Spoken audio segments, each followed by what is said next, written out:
A palace confrontation has rippled through Buckingham Palace, Westminster and social feeds alike, reshaping the narrative of succession and legacy. What began as a quiet custodial decision has erupted into a matter of public consequence.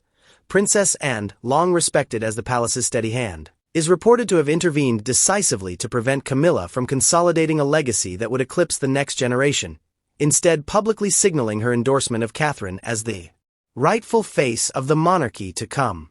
This is not merely gossip. It is a tectonic shift in image management, institutional continuity, and the politics of legacy, and the implications reach from ceremonial rooms in the palace to polling booths and global media rooms. The story reads like a modern constitutional drama. Sources close to the palace suggest that Anne's maneuver was less about personal animus and more about preserving the monarchy's coherence at a moment when public trust is fragile and institutional narratives are contested across platforms. Historically, royal transitions and intrafamilial disputes have redefined dynasties.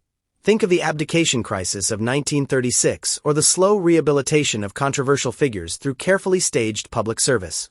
What we are witnessing now is the adaptation of those age-old dynamics to a digital era where narratives solidify instantly and reputations are built or broken within hours.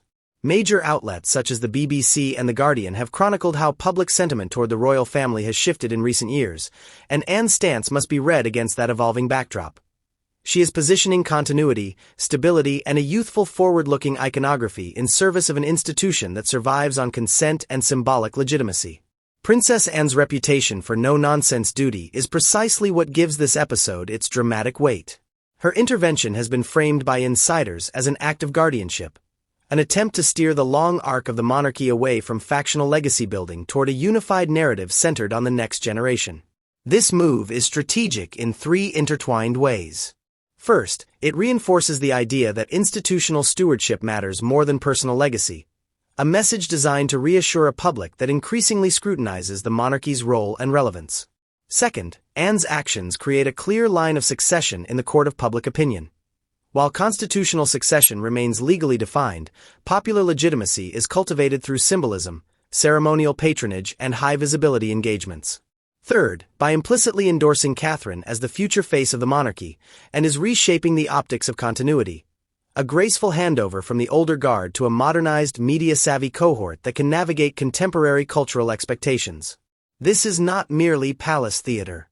The strategic calculation recognizes that the monarchy's survival depends on its ability to adapt narratives in real time. The palace's communications apparatus has been tested repeatedly, from the Diana era's seismic repercussions to the more recent controversies that required sophisticated digital damage control.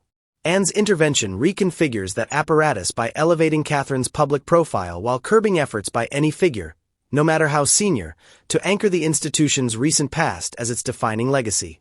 The underlying message is clear: legitimacy will be earned through service, public affinity, and demonstrable modern leadership, not through unilateral claims to legacy or symbolic seniority. Camilla's role in recent decades has been a story of rehabilitation, strategic repositioning, and painstaking image work. Once a lightning rod for controversy, she has been gradually woven into the fabric of royal duty through charity work, ceremonial roles, and a patient public presence. Yet legacy is not inherited solely through proximity to power. It is built through narrative control and the ability to embody the future's aspirations. Anne's reported move to block Camilla from consolidating a dominant legacy speaks to a recognition that the monarchy cannot afford competing origin myths. If multiple narratives vie for primacy, one anchored in past controversies and another looking forward, the public's certainty erodes, and with it the soft power the crown relies upon. The consequence of this repositioning is twofold.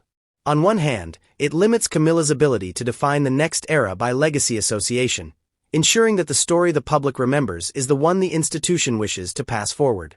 On the other hand, it accelerates the emotional and symbolic investment in Catherine, whose carefully curated public persona embodies modernity, maternal warmth, and diplomatic calm, qualities that resonate with contemporary audiences. This is not a zero-sum game of personal victory. It is a calculated reallocation of institutional capital. Anne's action reframes questions about who gets to tell the monarchy's story and how the monarchy adapts its narrative in response to social trends documented by public opinion research and cultural coverage in outlets like The Times and international reporting. To declare Catherine the true future queen is to marry public sentiment with institutional necessity. Catherine's trajectory has been shaped by thoughtful public engagements, a carefully managed media presence, and a consistent emphasis on family, mental health advocacy, and cultural diplomacy. These elements have constructed a brand that aligns with what polls and cultural analysts identify as the traits most valued in contemporary royal leadership: relatability combined with dignity.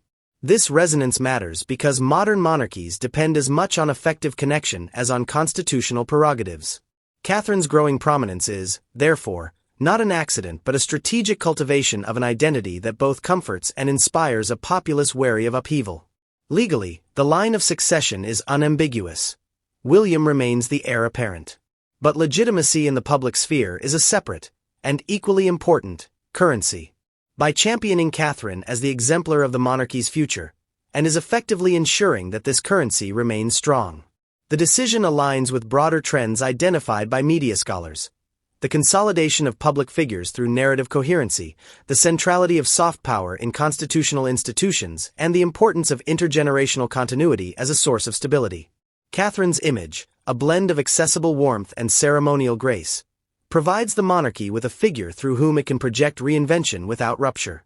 The ripple effects of this episode will shape palace strategy, public relations, and the monarchy's cultural narrative for years to come. In an era where reputations are forged and fragmented online, the monarchy must manage competing narratives with surgical precision. Anne's intervention signals an institutional preference for unity over individual legacy, a choice that will guide patronage decisions, public engagements, and the sequencing of symbolic acts. It also sends a message to the international community about continuity: that while faces change, the institution remains committed to service, duty, and measured modernization.